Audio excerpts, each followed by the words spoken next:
네, 오늘 난쟁이가 쏘아올린 작은 공 네 번째 수업 시간입니다. 오늘 소설에 대해서 마무리하는 활동을 같이 해보도록 할 건데요. 지난 시간에 소설의 내용 중에 과거 회상이 들어가 있는 부분이 있다라고 얘기했었죠. 그래서 69페이지에 여기 중간 정도 내용을 보자고 했었는데 조금 더 보충 설명하고 다음 걸로 넘어갈게요. 여기 내용을 읽어보면 가운데 부분에 그러나 풀밭에서 영희는 소리를 내어 울었다. 나는 손으로 영희 입을 막았다. 영희 몸에서는 풀냄새가 났다. 개천 건너 주택가 골목에서는 고기 굽는 냄새가 났다. 나는 그것이 고기 굽는 냄새인 줄 알면서도 어머니에게 묻고는 했다. 라고 과거의 기억을 이제 떠올리고 있죠. 그러면서 이 부분부터 과거 해상의 장면이 시작됩니다. 엄마 이게 무슨 냄새야? 하면서 고기 굽는 냄새 이야기를 해주죠. 그러면서 이 부분까지 과거 해상에 대한 내용이었습니다. 그렇죠? 주머니 달린 옷, 주머니 없는 옷, 요 어떤 소재에 대한 의미도 다 찾아봤었는데요. 그럼 여기까지 보고 그러면 우리는 교과서 학습활동으로 넘어가 보도록 합시다.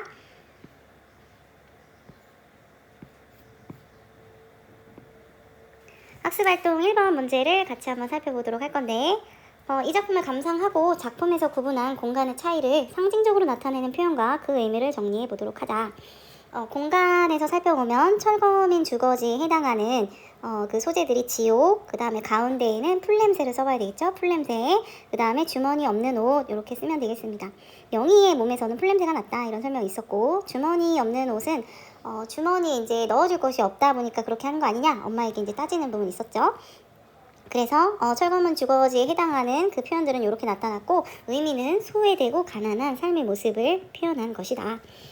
그 다음에 개천 건너 주택가에 해당하는 공간의 차이를 나타내는 표현은 이제 천국이 되겠죠. 지옥과 대조되는 천국, 풀냄새와 대조되는 고기 굽는 냄새, 그 다음에 주머니가 달린 옷 이렇게 쓰면 되겠습니다. 그래서 이것은 부유하고 풍요로운 삶을 의미한다. 그래서 이렇게 대조되는 표현들을 사용해서 소외된 사람들의 어떤 절망적인 삶을 부각하는 효과가 있다라고 학습지에서 우리는 살펴봤습니다. 그 다음에 2번 문제에서 나의 가족이 사는 곳을 낙원구 행복동이라고 이름 붙인 이유에 대해 말해보도록 하자. 그래서 나의 가족이 현재 살아가는 곳은 낙원구 행복동인데 이 사람들의 어떤 삶의 모습을 생각해보면 지옥과도 같고 전쟁과도 같이 가난하고 불행하게 살아가는 삶을 살고 있었습니다. 그래서 이 제목이 가지고 있는 의미는 반어적인 표현이 되겠죠. 반어적인 표현을 통해서 나의 가족의 빈곤하고 참혹한 삶을 강조하고 현실의 부조리한 모습을 부각하고 비판하기 위해서 사용한 것이다. 그래서 실제로 생활하는 곳은 굉장히 불행하고 어려운 그런 상황이 되겠고, 주소가 되겠죠. 주소의 이름이 굉장히 반대적이다. 반대적인 상황을 부각하고 있었습니다. 3번으로 넘어갈게요. 다음은 이 작품의 내용과 관련해서 두 학생이 대화한 내용이다. 두 학생의 의견을 참고하여 작품을 비판적으로 감상해보고 친구들의 생각과 비교를 해보자. 남학생 같은 경우는 이렇게 얘기합니다. 나는 이 작품을 읽고 고민이 많았어. 철거 개고장을 받은 후에 아버지 어머니의 태도가 현실에 체념하는 모습이어서 그래서 꼭 그랬어야 했을까? 이렇게 고민을 하게 된 상황이 되겠고, 남자아이의 입장에서, 남학생의 요 아이의 입장에서 생각해보면 그런 거죠. 아파트 거강꾼 이런 사람들이 그 가난한 도시 빈민들, 그 사람들의 어떤 삶의 터전을 빼앗는 그런 모습, 그 상황들 속에서 경제적인 이득을 굉장히 취하고 있었다. 그래서 그런 모습이 굉장히 안타깝다라고 생각을 하는 입장이 되겠죠. 그래서 그런 사람들의 어떤 무기력한 모습을 조금 비판적으로 바라보고 있는 상황이 되겠고요. 그 다음에 여학생은 나는 생각이 조금 달라. 아버지와 어머니를 비판할 수 있을까? 난쟁이 가족의 힘만으로는 극복하기 어려운 문제로 보여. 그래서 이 여학생의 입장을 생각해보면 그 가난의 문제가 개인적인 어떤 힘으로 해결할 수가 없는 것이다. 그래서 정부 차원에서 좀 도움을 주면 어땠을까? 그래서 현실적인 어떤 지원이 필요하다라고 생각하는 입장이 되겠습니다. 그래서 나름대로 한번 생각해보면 되겠죠. 그래서 비판적인 수용이라고 하는 것은 자기의 가치관에 빗대서 한번 생각을 해보는 것이다. 비판적으로 바라보면 좋을 것 같습니다. 나름대로 한번 어떤 입장인지 한번 생각해보면 좋을 것 같아요. 그 다음에 우리는 4번 문제로 넘어갈게요. 4번에 학습 목표와 관련이 있는 문제가 나왔습니다. 이 작품의 맥락을 살펴보자. 사회문화적인 배경을 살펴보자. 이런 얘기가 되겠죠. 4번은 다음은 이 작품이 발표된 70년대의 사회 상황을 다룬 기사의 일부이다. 이 글을 읽고 당시에 이 작품을 쓴 의도와 이 작품과 관련된 오늘날의 문제를 생각해보자. 이게 이제 학습 목표와 관련된 활동이 되겠습니다. 그래서 광주 대단지 사건이라는 것에 대한 기사문을 가지고 왔습니다. 선생님이랑 같이 읽어볼까요? 급속한 공업, 산업, 도시화로 서울을 비롯한 대도시로 노동자들이 유입되면서 1960년대 말부터 거대한 도시 빈민 주거지가 생겨났다. 그래서 이 첫 번째 줄에서 생각하면 급속하게 공업화, 산업화, 도시화가 되면서 이런 인구들이 굉장히 서울에 늘어나게 됐다라는 얘기를 하고 있죠. 인구가 굉장히 많아졌다. 인구가 많아지게 됐다라는 얘기하고 있지. 그래서 살펴보면 그 철거민들, 원래 도시에서 살고 있었던 그 사람들을 이주시키기 위해서 광주에 그 큰 땅을 마련한 거죠. 광주 대단지 나오죠.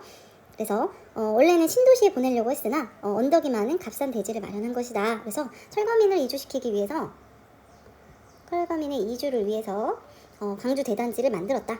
광주에 대단지를 조성하게 됐다. 네, 이런 얘기를 하고 있습니다. 두 번째 문단 볼게요.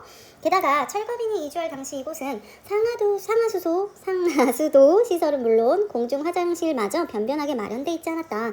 굉장히 시설이 열악하다는 얘기가 되겠죠. 시설이 굉장히 열악했고 화장실조차 못 가는 상황이다. 이런 얘기를 하고 있죠. 하지만 입주권, 즉 딱지가 전매되고 이 딱지를 얻기 위해 각지에서 온 사람들이 단대천 주변에 천막을 치는 등 부동산 투기가 만연했다. 그러니까 이때 당시에도 이미 투기 세력이 있었다라는 얘기가 되겠죠. 그래서 입주권을 이렇게 매매하기 위해서 성남시에, 여기가 이제 성남시라는 것은 이제 광주가 요 안에 있어요. 그래서 성남시의 인구가 이렇게 몰렸다라고 하는 것을 이야기를 하고 있습니다. 그래서 입주권 매매를 위해서 성남시의 인구가 많아졌다. 요 얘기를 하고 있죠. 그러면 이쯤에서 광주 대단지 사건에 대해서 선생님이 한번 찾아본 내용이 있는데 같이 한번 먼저 볼게요. 네이버에 이렇게 광주 대단지 사건이 뭔지 한번 검색을 해봤어요.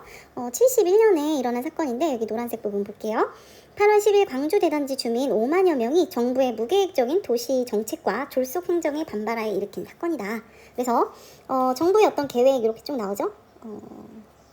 그래서 강제 이주시킨 철거민들한테 원래 이렇게 땅을 주려고 했으나 여기에 전매 입주자, 그렇죠? 투기를 하기 위해서 들어온 세력들이 여기 많았었다. 그래서 여기다 이제 세금을 많이 부과하게 됐다. 이런 설명이 나오고, 그래서 실제로 여기 보면 정부의 선전만 믿고 전국 각지에서 몰려들어 대부분 실업 상태에 빠져있던 주민들은 이 같은 서울시의 조처에 크게 반발해서 이런 위원회를 만들고 그 다음에 이런 것들을 요구를 했습니다. 그래서 근데 이것들을 지켜주지 않으니까 그 사람들이 굉장히 이제 뭐라 해야 되지?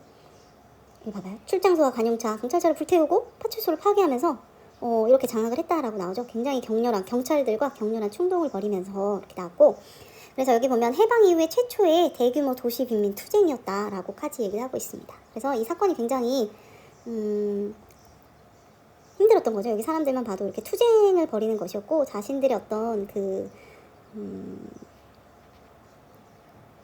권리를 주장하기 위해서 이렇게 굉장히 무력 그 시위까지 벌일 정도로 심각한 어떤 상황을 보여주고 있었습니다. 그러면 다시 돌아가서 볼게요. 그러면 이 글을 왜 썼을까? 1번의 문제로 돌아와서 당시에 사회적 배경 맥락을 고려하였을 때 난쟁이가 상징하는 의미는 무엇이며 작가가 이 작품을 쓴 의도는 무엇일지 생각해보자. 그럼 우리가 사회적 맥락 배경에 대해서 한번 살펴봤다. 광주 대단지 사건이 있을 정도로 그 당시 도시 빈민들의 어떤 인권 이런 것들이 정말 없는 그런 상황이었다. 그래서 난쟁이가 가지고 있는 의미는 왜소한 인물이라고 그랬죠. 신체적인 장애를 가지고 있으면서 이런 것들 뿐만 아니라 경제적으로 또는 사회적으로 어려움에 처해 있는 사람, 그렇죠? 그래서 도시 빈민 또는 억압받는 사회적인 약자를 상징한다. 이렇게 보면 되겠습니다. 그럼 작가는 이 작품을 왜 쓰게 됐을까? 그런 사람들이 존재한다는 게 이게 사회적인 문제다라는 것을 작품을 통해서 전달하고 있는 거죠. 작가는 산업화 과정에서 경제적으로 소외된 도시 빈민의 비참한 삶과 좌절을 보여주며 당시 사회의 구조적 모순과 문제점을 비판하고 있다. 그 당시 사회가 갖는 어떤 문제점을 고발하는 성격을 가지고 있다라고 얘기했습니다. 2번 문제도 보면 오늘날에는 이 작품을 어떤 문제와 관련 지을 수 있을지 최근 보도된 신문기사나 텔레비전 뉴스 등에서 찾아 발표해보자. 사실 도시의 어떤 재개발 문제는 아직까지도 굉장히 중요한 어떤 사회적 문제로 나타나고 있죠. 그래서 천안 지역도 뭐 구도심을 개발한다던가 또는 다른 지역도 마찬가지고 재개발을 한다라는 것은 굉장히 여기 살아가고 있는 어떤 시민들과 또는 뭐 구청이라든지 아니면 그 개발을 맡는 그런 회사 뭐 이런 것들 간의 갈등 문제가 굉장히 심각하게 뉴스 같은 것에서 많이 보도되고 있습니다. 뭐 투기라던가 부동산 문제 이런 것들은 굉장히 심각하게 현재까지도 나타나고 있는 현상이 되겠습니다. 그러면 조금 더 심화해서 우리 요 문제와 관련해서 선생님이랑 조금 더 한번 살펴보도록 할게요. 작품에 반영된 현실은 바로 산업화 사회의 부정적인 측면으로 바라볼 수가 있습니다. 그래서 첫 번째는 노동자들이 생존에 필요한 어떤 최저 수준에도 못 미치는 저임금을 받으면서 생활하고 있구나. 그렇죠? 그래서 우리 소설 속에 드러난 인물들도 아버지, 어머니 할 거 없이 가족들이 다 일을 하고 있었으나 굉장히 살기가 어렵다는 거죠. 가난이란 어떤 상황을 벗어나기가 어려운 현실을 보여줬고, 그 다음에 두 번째, 열악한 직업 환경에 처해져 있었다. 노동자들이 갖고 있는 어떤 환경적인 배경도 우리 교과서 부분에서는 알 수 없지만 어쨌든 드러나고 있었고요. 그 다음에 세 번째, 고용자들로부터 부당하게 강요되는 노동행위, 이런 것들도 마찬가지로 나타나고 있었다. 그 다음에 4번에 폭력으로 저항할 수밖에 없는 그들의 극한적인 심리 상태. 줄거리 부분에 나오죠. 그래서 본문에서는 알 수 없지만 영희도 어떤 순결을 빼앗기고 나서 그 남자에게 막 수면제를 먹이고 이렇게 막 그런 과정에서 막 입주권을 또 가지고 나오고 이제 이런 것들 폭력적으로 저항할 수밖에 없는 상황 나왔고, 영수도 마찬가지로 나중에 살인을 저지르게 되죠. 그래서 이러한 어떤 해결책이 가난하고 어렵게 살아가는 삶을 보여주고 절망적인 상황을 보여줬고, 그 사람들은 어떻게 할 수 있는 방법이 없었구나, 폭력으로서 저항할 수밖에 없는 그런 극한적인 상황에 처해 있었다를 보여주고 있다고 봐야 되겠죠. 그 다음에 5번이나 6번 역시 교과서 부분에서는 알 수 없지만 노동조합을 탄압하고 가진 자들이 이렇게 못 가진 자들을 억압하고 있었구나 라는 것이 조금 간접적으로 드러난다고 볼 수가 있습니다. 우리 교과서 부분에서는 잘 나타나지 않지만 이런 것들도 이 작품에 나타나 있는 현실적인 모습이 되겠습니다. 이렇게 하고요. 그러면 우린 그 다음에 마무리하는 75페이지를 한번 살펴보도록 할게요.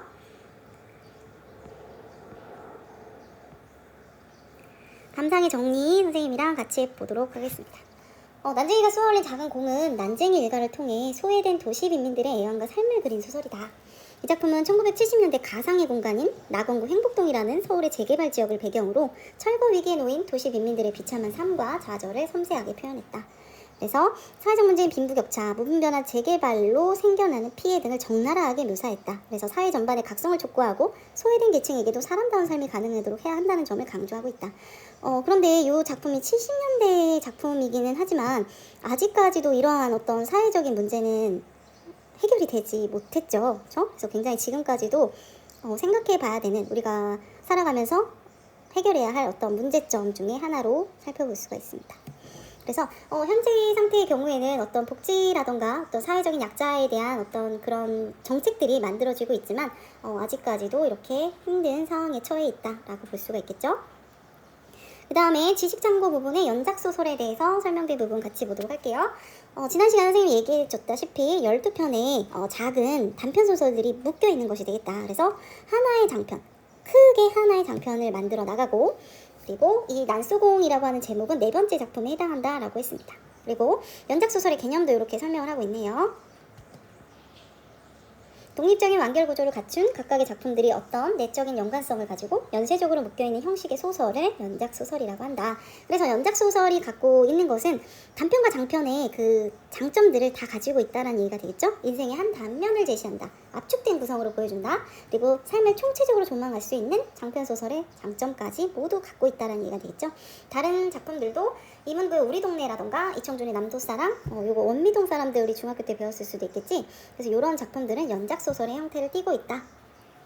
그 다음에 더 읽어보기에서 우주여행도 그 중에 한 편이었죠. 그래서 12편 중에 그 연작소설 중에 한 편이었는데 이거 서술 시점을 비교해보자 라고 얘기하고 있고, 그 다음에 9켤레의 구도로 남은 사내도 이 소설도 굉장히 재미있으면서도 슬픈 내용이기도 한데 나중에 읽어볼 기회가 있었으면 좋을 것 같습니다. 그래서 난쟁이가 쏘아올린 작은 공은 우리에게 생각해볼 어떤 과제들을 많이 남겨주는 것 같아요. 그래서 사회적인, 문화적인 현실 맥락이 많이 반영된 작품이었고, 그러한 측면에서 우리가 해석해볼 수 있었으면 좋겠습니다. 그래서 나중에 시간이 있을 때 소설 본문을 한 번쯤 읽어봤으면 좋겠어요. 네, 수능 기출문제를 선생님과 함께 풀어보도록 할게요. 일단 우리 교과서에 나와 있지 않은 지문이 있기 때문에 지문의 내용도 살펴보고 문제도 보도록 합시다. 그날 밤 승용차 안의 사나이가 우리 동네의 나머지 입주권을 모두 사버렸다. 그는 다른 투기업자들이 22만원에 사는 것을 25만원씩 주고 모두 사버렸다. 그래서 승용차안의 남자가 입주권을 다 사들였다라고 하네요. 그날 밤에도 영희는 펜지꽃 앞에 앉아 기타를 쳤다. 영희라고 하는 인물은 우리 교과서도 나왔지만 어떤 펜지꽃 이런 걸 좋아하는 거 보니까 순수하고, 기타도 역시 어떤 순수한 세계가 되겠죠. 기타를 치는 것도 사실은 현실과는 조금 다른 순수한 모습을 의미합니다. 그 다음에 25만 원이 분명하죠. 이렇게 물어보면서 이제 돈을 주는 상황이 되겠죠. 돈을 주고 받습니다. 매매 계약서를 이제 쓰면서 돈을 받는 것이 되겠죠. 쭉 읽어보면 어머니가 방으로 들어가 서류가 든 봉투와 도장을 가지고 나왔다. 아버지는 계약서 매도자란에 김부리라고 쓰고 도장을 눌렀다. 나이가 든 사람은 아버지의 이름을 제대로 읽지 못했다. 아버지 이름이 갖는 아픈 바람의 뜻을 그가 알리 없었다. 어머니는 소중하게 쌓아두었던 것들을 하나하나 넘겨주었다. 네, 여기 이름의 의미를 조금 생각해 보도록 합시다. 김보리라고 하는 이름은 한자를 그대로 해석하면 그가 아니다 또는 사람이 아니다 이렇게 볼 수가 있겠죠. 그런데 우리가 앞에서 우리 교과서 지문에서 노비 문서를 한번 살펴본 적이 있었죠. 네, 거기 보면 노비의 어떤 노비 집안의 이름이 돌림자가 이였습니다. 이 금이 뭐 불이 이렇게 되는 거죠. 그래서 이름을 생각해 보면 이제 이가 아니다라는 뜻이 되겠지. 이가 아니다. 이가 아니다. 그래서 이가 아니다라는 뜻은 이는 이제 노비를 의미한다라고 했으니까 어떤 노비가 아니다 이런 의미가 되겠죠. 노비.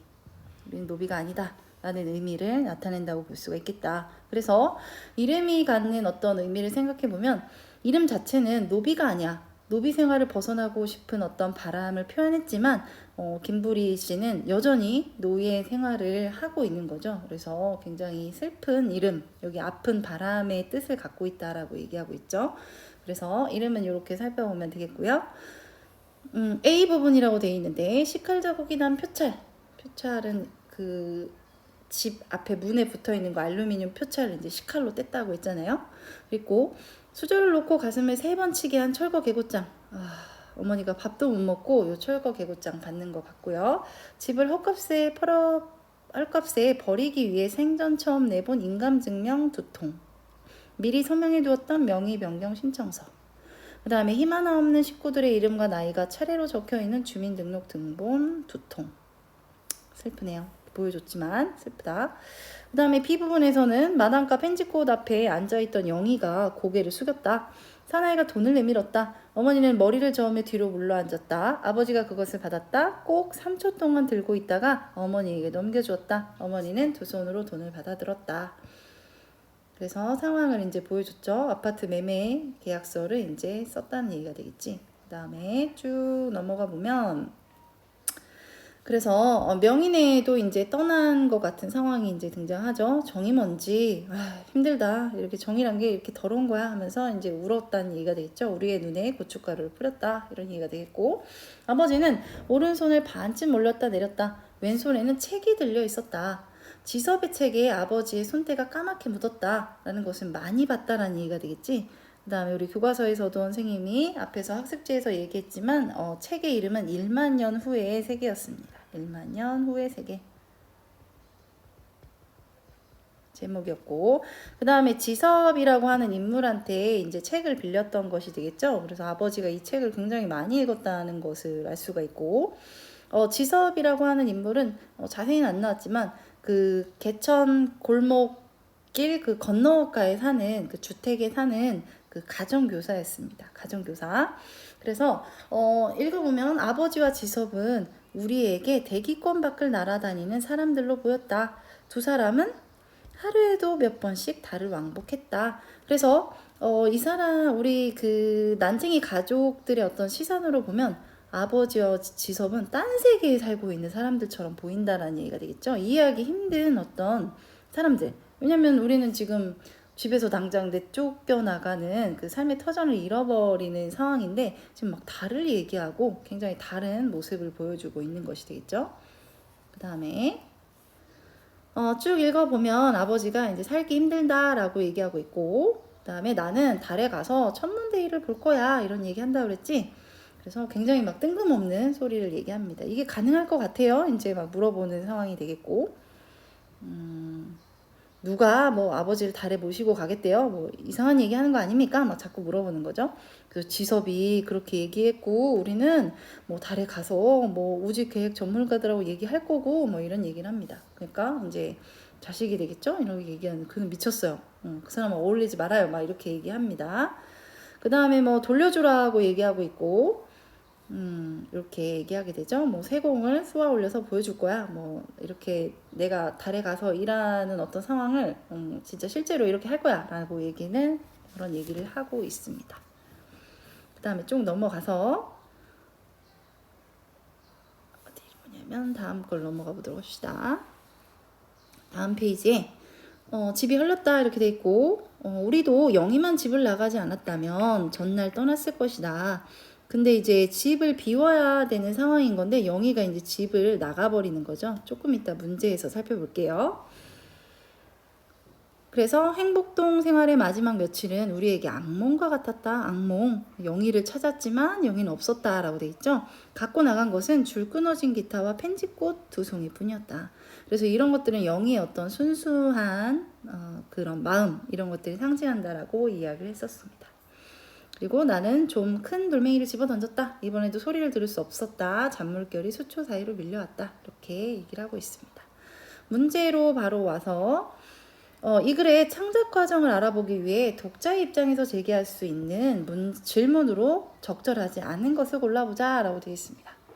1번에 아버지가 도달하고자 하는 세계를 달로 설정한 이유는 무엇일까? 달은 아까 얘기했지만 지섭과 아버지가 달을 왔다 갔다 하는 사람들처럼 보인다. 대기권 밖에 있는 사람들로 보인다라고 얘기했죠. 그래서 달은 이상적인 어떤 세계, 이상적인 세계, 좀 뭐 환상적인 느낌도 주고 있고 이렇다고 얘기했고요. 그 다음에 두 번째, 지섭을 통해 아버지와 아들의 갈등을 조정하려고 한 이유는 무엇일까? 지섭이라고 하는 인물은 갈등 상황을 조정한다라기보다는 아버지와 그 지섭이 굉장히 이상한 행동을 한다라고 자식들은 생각할 수밖에 없었죠. 그래서 조정이라기보다는 갈등을 만들어내는, 형성하고 있다라고 봐야 되겠죠. 형성. 그래서 틀린 것은 2번이 되겠습니다. 2번. 3번에 철거민들이 자신의 권리를 주장하며 저항하지 않도록 한 이유는 무엇일까? 철거민들은 지금 어떤 사회적인 약자가 되겠지, 도시 빈민이 되겠다. 그래서 그 사람들은 이런 저항하는 것이 아니라 그냥 무기력하게 순응할 수밖에 없는 상황이 되겠죠. 그래서 순응할 수 있는 그런 상황으로 이제 표현을 했습니다. 이런 사람들의 어떤 절망적인 상황을 표현한 것이 되겠죠. 그 다음에 4번에 도시 빈민의 궁핍한 삶 가운데서도 철거되는 집을 소재로 한 이유는 무엇일까? 어쨌든 철거와 도시 빈민 이런 것들은 뭐 재개발 이런 것들과 함께 사회의 어떤 문제점을 이야기를 하고 있고, 그리고 철거라는 그 상황 자체가 삶의 터전을 잃어버리게 되는 것이 되겠죠. 이런 사람들 중에서도 굉장히 궁핍한 어떤 상황을 보여주기 위해서가 되겠죠. 5번에 집을 비워줘야 할 시기와 영희의 가출 시기를 맞물리게 한 구성의 이유는 무엇일까? 일치되고 있다.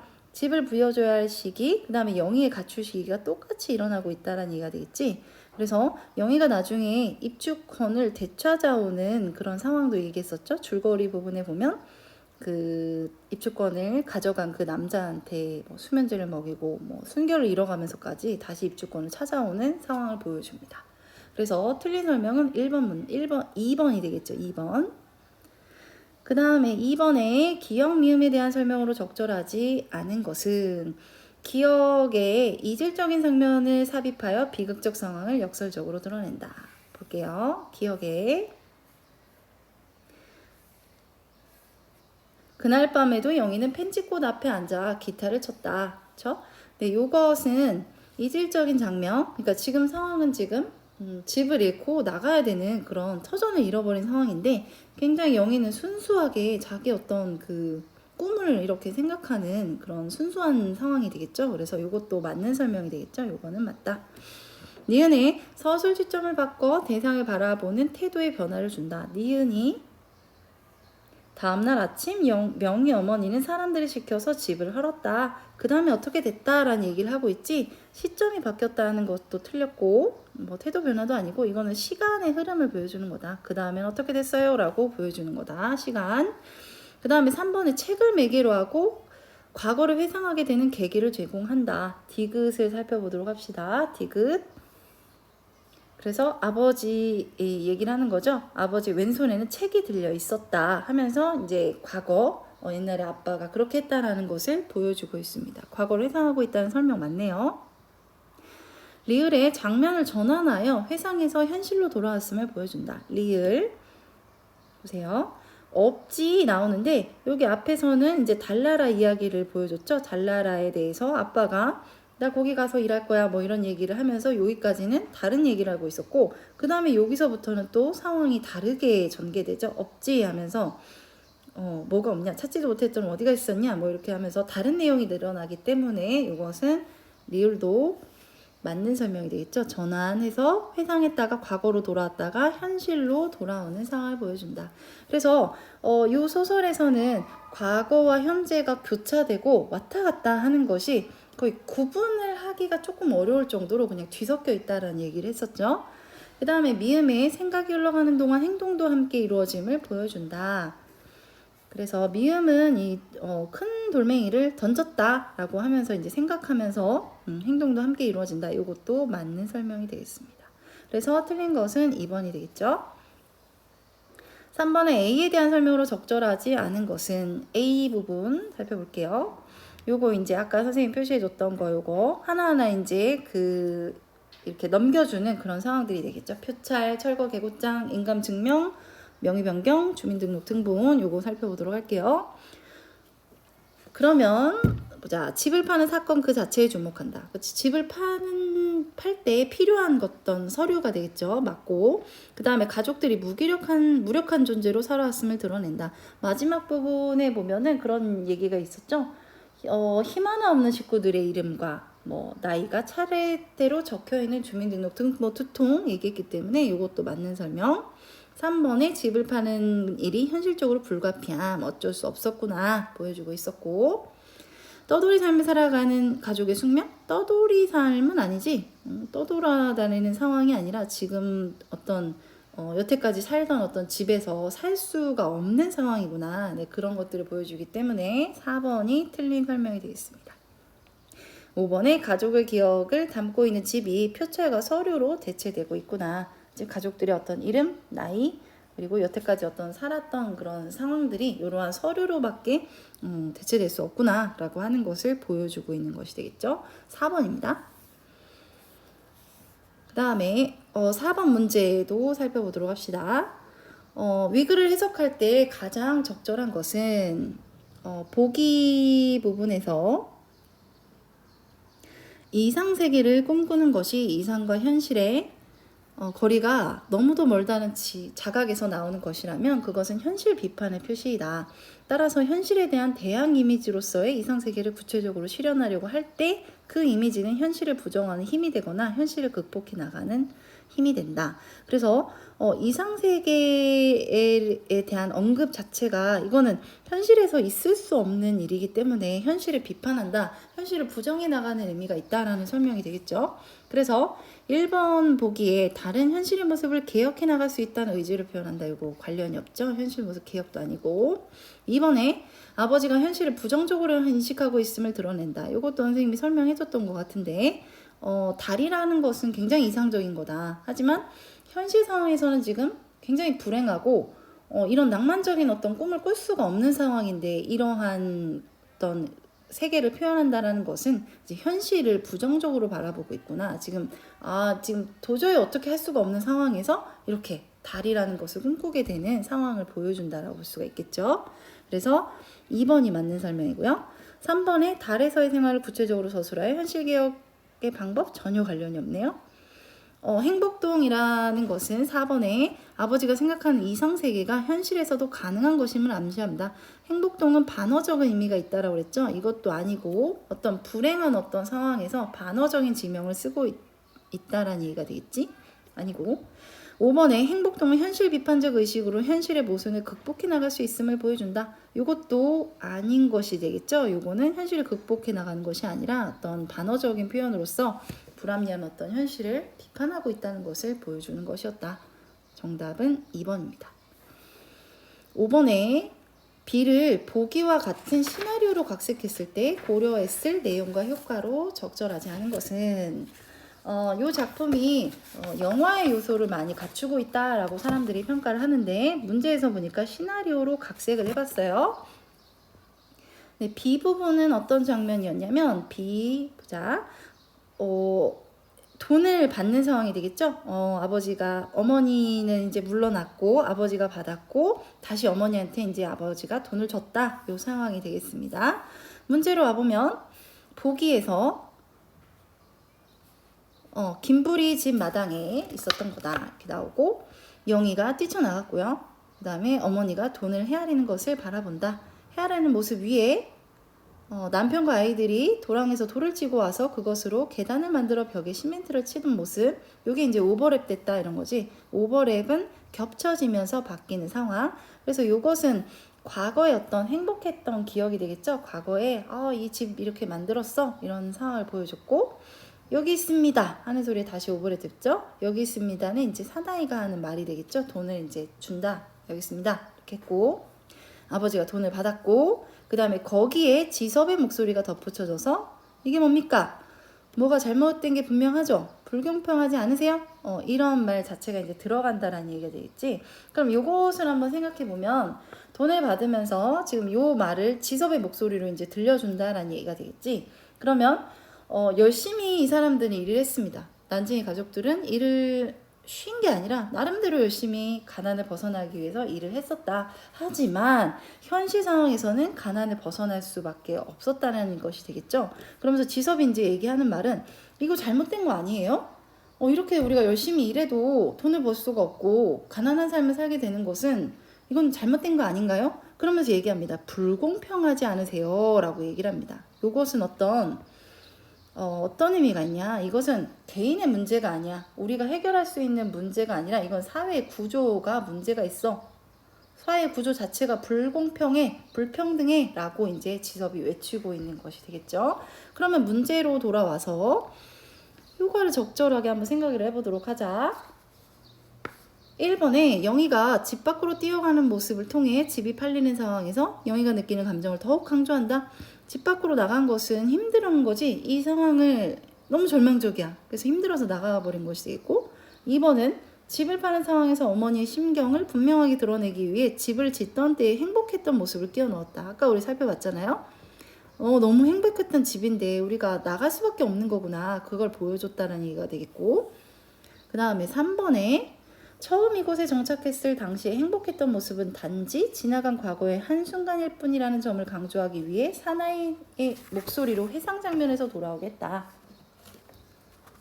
네, 길게 돼 있는데 사나이의 목소리가 들림으로써 다시 그죠? 돌아오도록 했습니다. 그죠? 행복한 기억을 갖고 있는 것은 과거의 한순간이다. 이렇게 했고 사나이 목소리로 이제 깨어나게 했다라는 의미가 되겠죠. 다시 돌아와 이렇게 됐다는 거죠. 4번에 돈을 받는 상황에서 긴장을 누그러뜨리기 위해 지섭의 말을 끼워 넣었다. 긴장을 누그러뜨리는 것이 아니라 4번 어제 틀렸네요. 그럼 내용을 살펴보면 이렇게 살고 있는 것이 부당한 거 아닙니까? 라고 이야기를 하는 거지 현재 상황의 어떤 부당함, 현재의 상황의 부당함을 지적하는 의미였다. 그래서 누그러뜨린다는 것은 아니고 현재 상황의 어떤 부당함을 지적하는 의미였기 때문에 4번이 틀렸습니다. 5번에 어머니의 허탈하고 슬픈 표정을 어둡게 처리해서 집의 매매가 끝났음을 보여준과 동시에 다음 장면으로 이어지도록 한다. 요거는 맞는 설명이 되겠죠? 슬픈 표정 어둡게 보여줬다. 맞는 설명이 되겠고요. 그 다음 지문은 우리 교과서에 나와 있는 장면이 되겠습니다. 아버지를 난쟁이라고 불렀고 요거 이제 입주권 파는 그런 상황들 보여줬어요. 그럼 문제로 바로 와서 6번 문제 윗글에 대한 설명으로 적절한 것은 한 인물의 시각을 통해 사건을 서술하고 있다. 한 인물, 영수가 되겠죠. 우리 교과서 지문에서는 영수의 시선으로 보여줬습니다. 큰아들 영수. 그 다음에 2번에 이야기 속에 또 하나의 이야기가 포함되어 있다. 이거는 액자식 구조에 대한 설명인데 액자식 구조는 아니죠? 아니고 이거는 단지 과거, 현재가 조금 교차되고 있었다. 3번에 중심이 되는 인물을 집중적으로 부각시키고 있다. 어떤 인물에 대한 집중이 아니라 가족들의 상황을 이제 보여주는 것이 되겠고요. 4번에 심리 묘사에 초점을 맞춰 서술하고 있다. 이것도 심리 묘사가 아니라 상황의 어떤 비극적인 모습을 보여주고 있었다. 5번에 사건에 대한 정보 전달자를 장면마다 다르게 설정하고 있다. 장면마다 달라지는 것은 아니고 1부, 2부, 3부 있다라고 했는데 1부에서는 계속해서 영수의 시선으로 보여준다. 그래서 정답은 1번이 되겠죠. 맞는 설명 1번입니다. 그 다음에 7번에 나가 나이 들어 보기와 같이 지난 날을 회상한다고 했을 때 내용으로 적절하지 않은 것은 7번 보기를 한번 읽어보세요.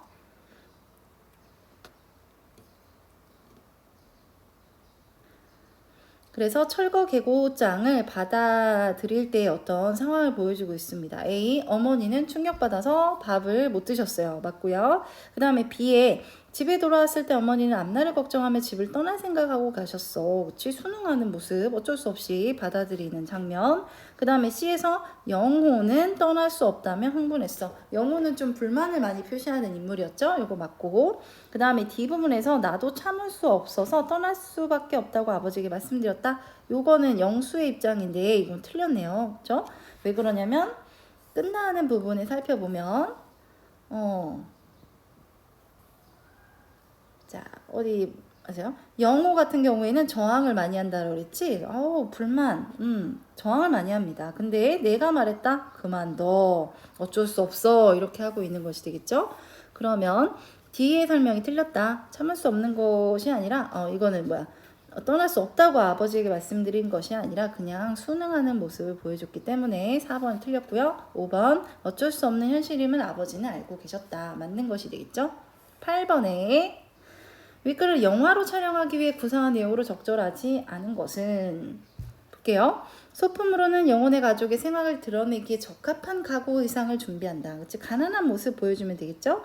2번의 촬영 장소로는 방죽으로는 골목길, 판자촌을 물색한다. 좀 어렵게 살아가는 사람들이니까 이것도 맞겠고 3번의 효과 음악으로는 작품의 분위기에 어울리게 무겁고 어두운 느낌. 그쵸? 이거 맞는 설명. 4번의 아버지의 역에는 어려운 상황을 헤쳐나기에 적합한 강인한 이미지. 강인한 이미지가 틀렸네. 아버지는 철거 현실에 무기력하게 순응하고 있습니다. 조금 약한 어떤 모습을 보여줘야 되겠죠? 5번에 세트로는 허름한 판잣집, 낡은 대문, 마루와 부엌, 공장 굴뚝을 설치한다. 이것도 맞고 그럼 정답은 4번입니다. 틀렸고요. 그 다음에 9번 문제로 넘어가자. 기억 미음에 대한 설명으로 적절하지 않은 것은 기억 미음. 기억의 영혼의 가족의 삶이 하루하루 절박하고 치열할 수밖에 없음을 비유적으로 표현한 것이다. 이거 한번 찾아볼까요? 전쟁이 되겠죠? 이거는 기억이 찾아봅시다. 전쟁이 되겠죠? 기억 전쟁입니다. 그 다음에 니은은 어디 있나요? 니은은 벽돌 공장의 높은 굴뚝이 되겠네요. 찾아봅시다. 그러면 문제에서 전쟁 요거 맞고 그 다음에 니은의 굴뚝 벽돌 공장의 높은 굴뚝 가족이 지향하는 세계다? 아니지. 지향과는 틀렸죠? 지향이 아니라 어떤 이렇게 뒤덮는 어떤 거대한 어떤 사회 조직의 느낌? 거대한 사회 조직 그런 느낌. 그 다음에 3번에 찾아봅시다. 3번에 영혼의 가족을 포함한 동네 주민들의 고통스러운 삶을 반어적으로 표현한 것이었다. 디귿은 있나요? 아파트, 디귿의 행복동 여기 있네. 행복동, 리을이 아파트, 그 다음에 미음이 법이 되겠죠. 이렇게 먼저 찾아보고 그러면 그 다음에 3번에 요거는 행복동에 대한 설명이니까 3번 반어적으로 표현한 거 맞고요. 그 다음에 4번에 살고 싶어도 살 수 없는 곳, 요거 아파트, 그지? 아파트에 대한 설명 맞죠?